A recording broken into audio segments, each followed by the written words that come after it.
Good morning, students. Let us now discuss about the IR spectroscopy. In last class we have learnt about UV. UVలో మనం types of transitions, types of wands, అలాగే types of shifts చూసాం. ఈ ఐఆర్లో మనకి types of fundamental modes, finger print reason, Fermi resonance, ఈ three చిన్న topics ఉన్నాయి. So అసలు IR అంటే ఏంటి? ఇన్ఫ్రారెడ్ స్పెక్ట్రోస్కోపీ లేదా వైబ్రేషనల్ స్పెక్ట్రోస్కోపీ. ఇక్కడ మనం వైబ్రేషనల్ ఫ్రీక్వెన్సీని కన్సిడర్ చేస్తాం. The study of interaction between infrared reason of electromagnetic radiation and sample. Infrared reason యొక్క స్టడీని మనం electromagnetic radiation with the sample అయితే దాన్ని మనం ఐఆర్ స్పెక్ట్రోస్కోపీ అంటాం. Molecules observe IR radiation from EMR undergo rotations and vibrations. అంటే ఎనర్జీని observe చేసిన తర్వాత ఐఆర్ రేడియేషన్ని మనకి మధ్యలో rotations as well as vibrations కూడా వస్తాయి. So vibrations compare to vibrations rotation levels are very small. అంటే వైబ్రేషన్లు కంపేర్ చేసుకుంటే రొటేషన్స్ అనేవి చాలా తక్కువ ఉంటాయి, energy difference. Hence neglected only consider vibrations. అందుకని మనం రొటేషన్స్ తీసుకోము, ఓన్లీ వైబ్రేషన్స్ కన్సిడర్ చేస్తాం. Hence IR spectroscopy is also known as vibrational spectroscopy. అంటే మనం ఈఎంఆర్ తోటి కాంపౌండ్ అనేది అబ్జర్వ్ చేసినప్పుడు ఐఆర్ రేడియేషన్ పడినప్పుడు మనకి rotations as well as vibrations జరుగుతాయి. కానీ రొటేషన్స్ యొక్క ఎనర్జీ డిఫరెన్స్ తక్కువ ఉండటం వల్ల వాటిని మనం అబ్జర్వ్ చేయట్లేదు, ఓన్లీ మనం వైబ్రేషన్ లెవెల్స్ ఒకటే కన్సిడర్ చేస్తాం. కాబట్టి ఐఆర్ స్పెక్ట్రోస్కోపీని వైబ్రేషనల్ స్పెక్ట్రోస్కోపీ అని కూడా అంటున్నాం. అసలు బేసిక్ ప్రిన్సిపల్ ఏంటి? మాలిక్యూల్ ఇర్రేడియేట్ అంటే మనం ప్రిన్సిపల్ ఏం యూజ్ చేస్తాం ఐఆర్కి అనేది కిందది. ఫస్ట్ అక్కడ చూడండి డయాగ్రామ్. V0 నుంచి V1కి కాంపౌండ్ రేడియేషన్ జరిగిన తర్వాత వెళ్ళింది. V0 టు V1 మధ్యలో R1 R2 R3 అంటే రొటేషన్లు. So V0 to V1 V2. So మధ్యలో మాత్రం R1 R2 R3 అనేవి రొటేషన్స్ ఉన్నాయి. సో ఇవన్నీ రొటేషన్ లెవెల్స్. మనం అబ్జర్వ్ చేయవలసిందల్లా vibration levels V0 to V1 V2. So vibration లెవెల్స్లో V0 టు V1 ఒకటి, V0 టు V2 ఒకటి, V0 టు V3 అలా ఉంటాయి. సో వైబ్రేషన్స్ మధ్యలో రొటేషన్స్ ఉంటాయి, R0 to R1 R2 R3. So ఒక శాంపుల్ మనం ఇన్ఫ్రారెడ్ రీజన్లో ఎలక్ట్రోమాగ్నెటిక్ రేడియేషన్ అబ్జర్వ్ చేసినప్పుడు V0 టు V1కి వెళ్తుంది. ఆ V0 టు V1కి వెళ్తుంది కాబట్టి ఆ మధ్యలో రొటేషన్స్ జరుగుతాయి. దాన్ని మనం వైబ్రేషనల్ స్పెక్ట్రోస్కోపీ అని కూడా అంటున్నాం ఐఆర్ని. మామూలుగా అయితే ఐఆర్ అంటే infrared spectroscopy. So basic principle ఏంటి? Molecule irradiate with IR radiation brings about changes in vibrational levels. మనకు తెలుసు. అంటే మనం ఒక మాలిక్యూల్కి ఐఆర్ని అబ్జర్వ్ చేసినప్పుడు molecule V0 to V1, V1 to V3, V1 to V2, V2 to V3 అలా వెళ్తూ ఉంటుంది. వాటినే చేంజెస్ ఇన్ వైబ్రేషన్ లెవెల్స్ అంటున్నారు. The periodic displacement of atom in a nuclei from their equilibrium position cannot be vibration. Molecule undergo vibration is change in bond length, that is stretching as well as change in bond angle, bending. So ఈ vibration levels జరిగినప్పుడు మనకి stretching, bending జరుగుతుంది. Stretching అంటే ఏంటి? Change in bond length, stretch అవడం అంటాం కదా, change in bond length. Bending అంటే change in bond angle. So fundamental what are the types of fundamental modes అన్నప్పుడు మీరు ఇవన్నీ రాయాలి. Stretching, bending. స్ట్రెచ్చింగ్ అంటే change in bond angle, bending అంటే చేంజ్ ఇన్ బాండ్ లెంగ్త్. ఇక్కడ మీరు కరెక్షన్ చేయండి, change in bond length. This is not angle, change in bond length. So bending అంటే ఏంటి? Change in bond angle. So bond యాంగిల్లో change ఉంటే దాన్ని bending అంటున్నాం. సో స్ట్రెచ్చింగ్లో 2 టైప్స్ ఉన్నాయి, సిమెట్రిక్ స్ట్రెచ్చింగ్, ఎసిమెట్రిక్ స్ట్రెచ్చింగ్. బెండింగ్లో in plane bending, out of plane bending. So in plane బెండింగ్లో మళ్ళీ సిజరింగ్, రాకింగ్ అని రెండు ఉంటున్నాయి. అవుట్ ఆఫ్ ప్లేన్లో వ్యాగింగ్ అండ్ ట్విస్టింగ్ ఇది వ్యాగింగ్ అండ్ ట్విస్టింగ్. సో ఇవన్నిటి యొక్క డెఫినేషన్స్ చూద్దాం. What is stretching? The distance between two atoms bond length increases or decreases but atoms remains in the same bond axis. అంటే ఏదైనా మనం ఇలా stretch చేసినప్పుడు ఏదైనా బ్యాండ్ మనం తీసుకుని దాన్ని స్ట్రెచ్ చేసినప్పుడు అది ఏమవుతుంది, బాండ్ లెంగ్త్ ఇంక్రీజ్ అవుతుంది, మళ్ళీ వదిలేస్తే దగ్గరికి వస్తుంది. So stretching, the distance between two atoms increases or decreases, the atom remains in the same bond axis. So అదే బాండ్ యాక్సిస్లో మనం స్ట్రెచ్ చేసినప్పుడు దూరంగా వెళ్తుంది, అదే మళ్ళీ వదిలేస్తే దగ్గరికి వచ్చేస్తాయి. ఆ increase or decrease of bond లెంగ్త్ని మనం సేమ్ బాండ్ యాక్సిస్లో ఉంటాయి, దాన్ని మనం స్ట్రెచ్చింగ్ అంటాం.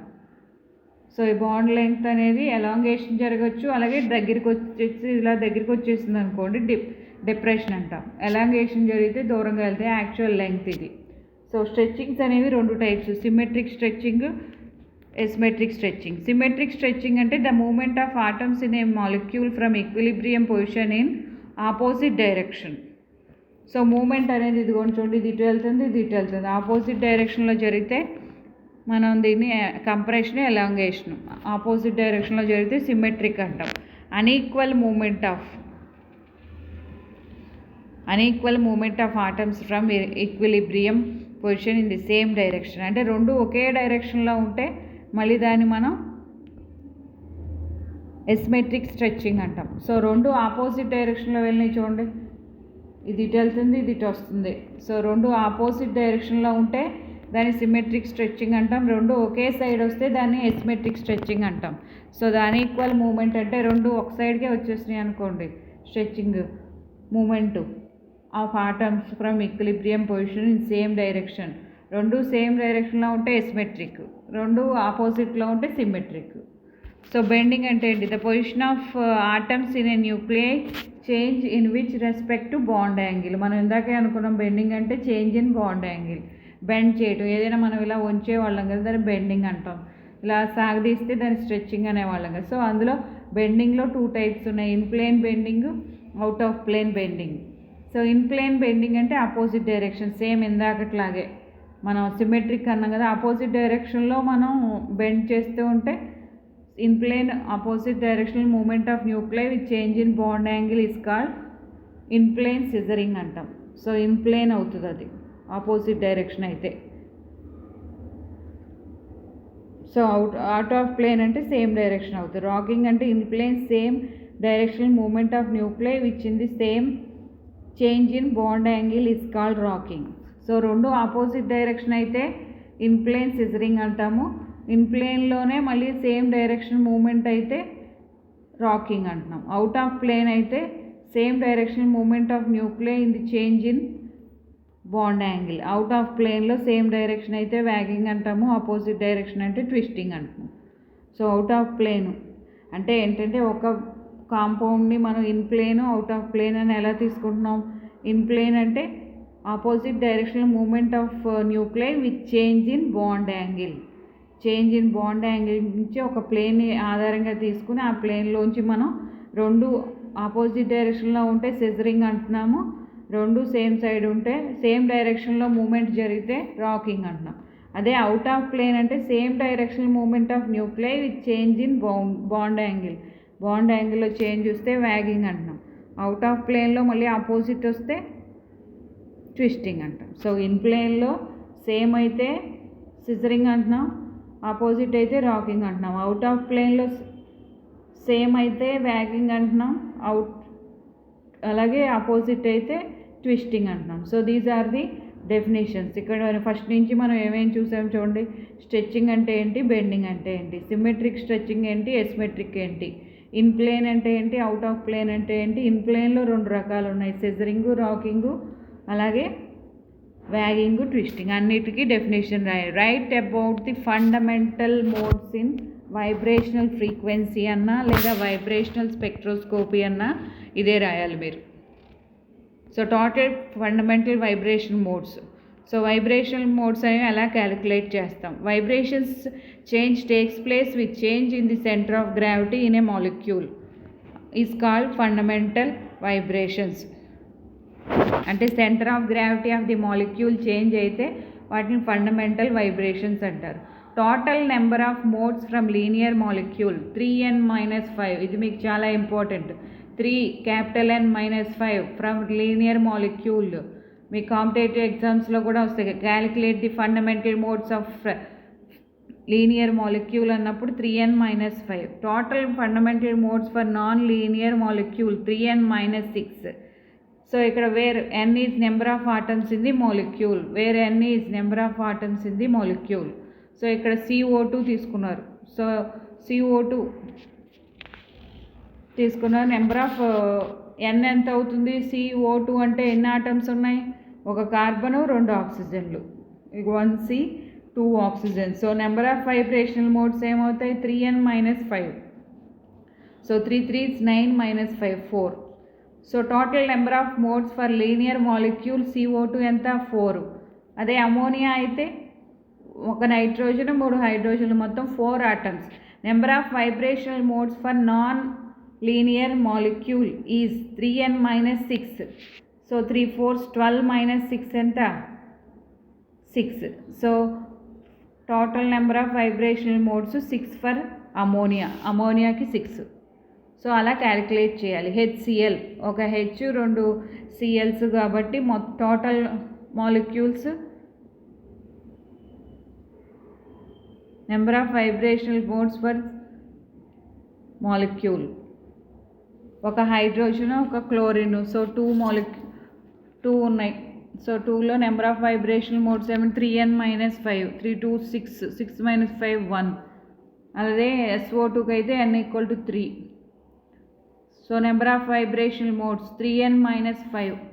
So 9 - 5 4. So the number of vibrational modes is related to the degree of freedom in a molecule. The number of degrees of freedom is equal to the sum of the coordinates to locate all the atoms of the molecule in the space. అంటే total number of fundamental modes degree of freedom తోటి relate అవుతుందంట. So ఆ degree of freedom అంటే ఏంటంటే some of coordinates to locate all the atoms of a molecule. అంటే ఒక axis ఉండి 3 ఆటమ్స్ని locate చేస్తే, ఇక్కడ ఒక యాక్సిస్ ఉండి ఇప్పుడు 3 ఆటమ్స్ని లొకేట్ చేస్తుంది. So total number of degrees of freedom in 3 axis is equal to 3n. This includes translational, vibrational, rotations. అంటే ఏంటంటే దీంట్లో 3 రకాలు ఉంటాయి: rotational, translational, vibrational modes. So total number 3n- rotational plus vibrational plus translation modes అన్నారు కదా. ఇక్కడ already vibrational modes వేస్తాం కాబట్టి 3n- rotational plus translational modes. For linear rotational modes 2 into only y and z. Translational modes 3. So total number of vibrational modes for linear molecule is 3n-5. For non linear molecule 3n-6. అంటే మనకి 3n-5 ఎలా వచ్చిందో వాళ్ళు చెప్తున్నారు. 3n-5 ఎందుకు వచ్చిందంటే 2 + 3 5. So మొత్తం 3n-5. అలాగే for non linear molecule 3 + 3 6. 3n-6 formula. ఈ ఫార్ములా ఎలా వచ్చింది అనేది ఇక్కడ డిఫరెన్షియేట్ చేశారు. So energy ranges in IR మనకి ఇది ఖచ్చితంగా గుర్తుండాలి. సో 15 నుంచి 12,500 మామూలు ఫ్రీక్వెన్సీ వేశారు. ఇక్కడ ఫంక్షనల్ గ్రూప్ రేంజ్ ఎక్కడ ఉంది? 6. ఫంక్షనల్ గ్రూప్ రీజన్ ఏంటంటే 667 to 4000. ఇక్కడ 4000 కానీ వేయండి. 667 to 4000 అనేది ఫంక్షనల్ గ్రూప్ రీజన్. మధ్యలో 900 to 1400 అనేది ఫింగర్ ప్రింట్ రీజన్. సో మధ్యలో ఉన్నదాన్ని మిడ్ IR వైబ్రేషన్స్ అని కూడా అంటున్నారు. సో ప్యూర్ రొటేషన్స్ ఇక్కడ వస్తాయి 50 to 50 నుంచి 667 నుంచి ఫార్ IR అంటున్నారు. ఇదేమో నియర్ IR అంటున్నారు, ఇది మిడ్ IR అంటున్నారు. సో ఇది 50 నుంచి 667ని ఫార్ IR అంటున్నారు. ఈ మధ్యలో ఉన్నదాన్ని 667 నుంచి 4000 వరకు మిడిల్ IR అంటున్నారు. ఈ చివరిది నియర్ IR అంటున్నారు. Vibrational frequency nu is equal to centimetre inverse తోటి క్యాలిక్యులేట్ చేస్తారు. ఫింగర్ ప్రింట్ రీజన్ అంటే 900 to 1400 సెంటీమీటర్ ఇన్వర్స్లో ఉన్నదాన్ని ఫింగర్ ప్రింట్ రీజియన్ అంటున్నారు. అదే మనకి ఫంక్షనల్ గ్రూప్ రీజియన్ కావాలంటే 667 to 4000. సో మీరు ఇక్కడ 4000 వేసుకోండి.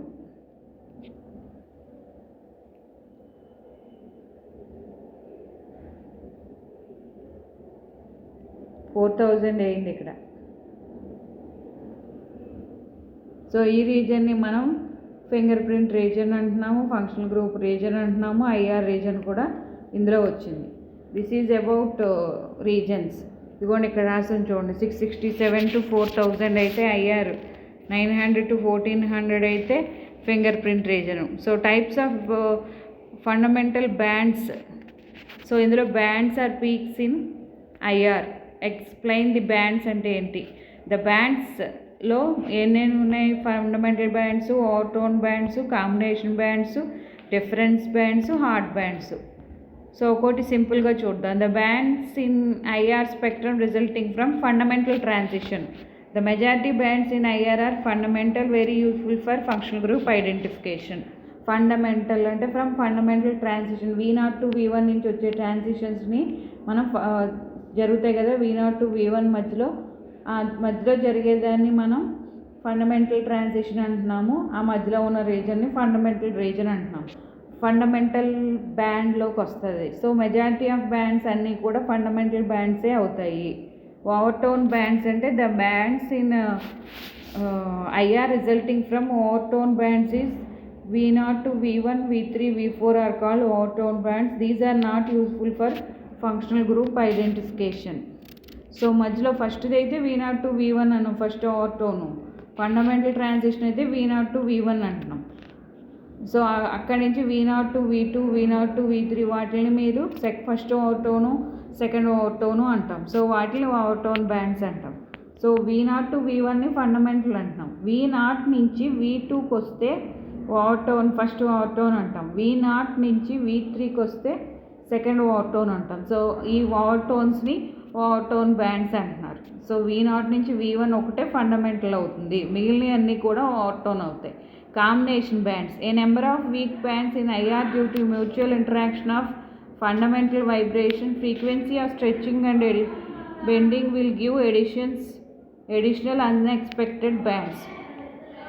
అంటే ఈ ఫండమెంటల్ వైబ్రేషన్స్ అనేవి weak bands. Number of weak bands in IR due to mutual interaction of fundamental vibrationals, frequency of stretching and bending will give additional unexpected bands. అంటే ఇక్కడ fundamental vibrations జరుగుతున్నాయి కదా, అవి ఇంటరాక్ట్ అయ్యి నెంబర్ ఆఫ్ వీక్ బ్యాండ్స్ అనేవి produce అవుతున్నాయి. ఈ vibrations అనేవి మ్యూచువల్ ఇంటరాక్షన్స్ జరిగి మనకి స్ట్రెచ్చింగ్ అండ్ బెండింగ్ జరుగుతాయి. అప్పుడు మనకి ఎడిషనల్గా కొన్ని బ్యాండ్స్ వస్తాయి, వాటిని వీక్ బ్యాండ్స్ అంటాం. ఫండమెంటల్ వైబ్రేషన్ అంటే V0 to V1, V0 to V2, V0 to V3, first overtone, second overtone, అలా నెంబరింగ్ ఇచ్చుకుంటూ వెళ్తాం. సో ఈ ఫండమెంటల్ వైబ్రేషన్స్ జరిగినప్పుడు మనకి మ్యూచువల్ ఇంటరాక్ట్ అయిపోవడం వల్ల ఈ ఫండమెంటల్ వైబ్రేషన్స్ మనకి మధ్యలో వీక్ బ్యాండ్స్ అనేవి ఫామ్ అవుతాయి. Difference bands. A band which appear in IR spectrum from difference in frequency of stretching and bending. అంటే స్ట్రెచ్చింగ్ అండ్ బెండింగ్లో డిఫరెన్స్ చూపించే వాటిని డిఫరెన్స్ బ్యాండ్స్ అంటున్నాం. Band which appears in IR spectrum which shows difference in frequency difference చూపించేదాన్ని మనం stretching and బెండింగ్లో frequency difference చూపిస్తే దాన్ని డిఫరెన్స్ బ్యాండ్స్ అంటున్నాం.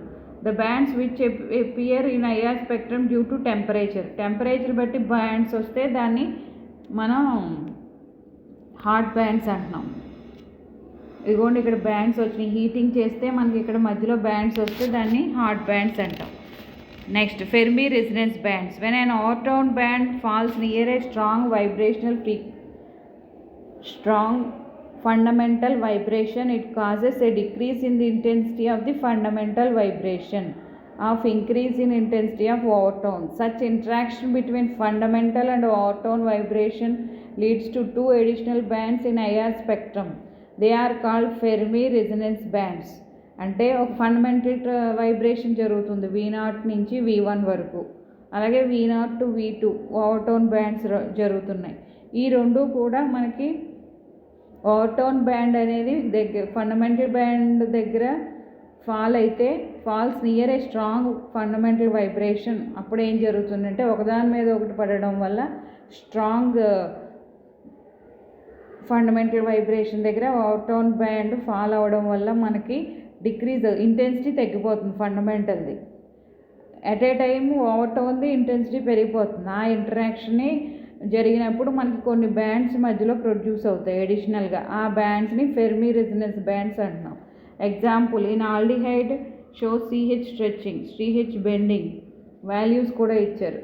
2850 centimeter inverse stretching, bending 1390 greater than. Due to Fermi resonance, CH stretching decreases, CH bending increases. So stretching అనేది తగ్గుతుంది, bending అనేది increase అవుతుంది, and attain equal frequency, that is resonance. It leads to 2 additional resonance band set. So ఈ Fermi resonance వల్ల అడిషనల్గా మనకు ఒక 2 bands extra వస్తున్నాయి. వాటిని రెజొనెన్స్ బ్యాండ్స్ అంటున్నారు. వాటి values 2830 centimeter inverse and 2695 centimeter inverse. So ఇప్పుడు వరకు మనం ఫెర్మి రెజొనెన్స్ అంటే ఏంటి, అసలు వైబ్రేషనల్ ఫ్రీక్వెన్సీ అంటే ఏంటి. So the vibration of 2 atoms are joined together by a chemical bond of 2 balls joined by a spring. The frequency of the band is directly proportional to the bond strength and force constant and inversely proportional to the mass of the atom. Vibrational frequency nu తో denote చేస్తాం. Nu is directly proportional to the strength of the band or force constant. అంటే ఒక స్ప్రింగ్ని మనం consider చేసినప్పుడు దానికి ఒక base ఉంటుంది కదా బాల్ కింద, 2 వైపుల నుంచి 2 balls join to a spring. ఒక స్ప్రింగ్కి 2 balls అటాచ్ అవుతున్నాయి. అటాచ్ అయినప్పుడు ఆ ఫ్రీక్వెన్సీ అనేది directly proportional to the strength of the bond, force constant, inversely proportional to reduced mass. So దానికి nu is directly proportional to square root of K by mu. K force constant by mu. Mu is equal to m1 m2 by mass అన్నారు కదా, m1 plus m2, 2 balls యొక్క mass. Mu is equal to 1/2π into constant పెట్టాం, square root of K by mu. Nu అంటే mass. So nu is equal to C, constant పెట్టి nu bar is equal to nu by C. So ఇది vibrational frequency, nu bar equal to nu by C. So vibrational ఫ్రీక్వెన్సీని మనం calculate చేస్తాం. అంటే ఒక స్ప్రింగ్ని మనం తీసుకుని ఆ స్ప్రింగ్కి 2 వైపులా 2 balls ఉన్నాయనుకోండి, దాన్ని రొటేట్ చేస్తున్నాం అనుకోండి, అప్పుడు మనకి వైబ్రేషన్స్ జరుగుతాయి. ఆ వైబ్రేషన్స్ అనేవి ఆ ఫ్రీక్వెన్సీ, వైబ్రేషన్స్ యొక్క ఫ్రీక్వెన్సీ అనేది directly proportional to the band strength and inversely force constant, inversely proportional to mass. So అదే రాశారు, nu is directly proportional to square root of K by force constant అనేది k, nu అనేది reduced mass mu అనేది. So nu తీసుకుని 1/2π constant పెట్టారు. Nu is equal to c into nu bar. So constant కింద తీసుకున్నారు. Nu bar equal to nu by C. This is vibrational frequency. ఇంకా ఉంది vibrational ఫ్రీక్వెన్సీలో nu bar equal to nu by C పెట్టారు కదా. So from 1 and 2 రెండు కలిపారు. Nu bar equal to 1/c into 1/2π into square root of K by mu. So finally nu bar equal to 1/2πc into square root of K by mu. ఇది nu, ఇది mu. So రెండు కూడా మనం ఒక formula derive చేసాం, vibrational frequency.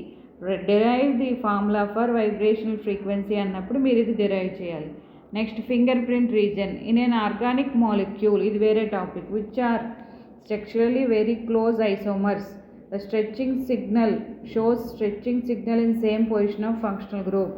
ఒకేలాంటి 2 compounds ఉన్నప్పుడు IR రీజన్లో మనకి 2 కూడా స్ట్రెచ్చింగ్ సిగ్నల్ ఒకటే చూపిస్తాయి. But shows signals different in bending. Bending రీజన్లో సిగ్నల్స్ డిఫరెంట్ చూపిస్తాయి. ఆ రీజన్ని ఫింగర్ ప్రింట్ రీజన్ అంటాం. 900 to 1400 centimeter inverse. This is called finger print region. Orthoxylene పారాజైలిన్కి ఐసోమర్సే కదా, అంటే ఫార్ములా ఒకటే, స్ట్రక్చరల్ ఐసోమర్స్ అంతే,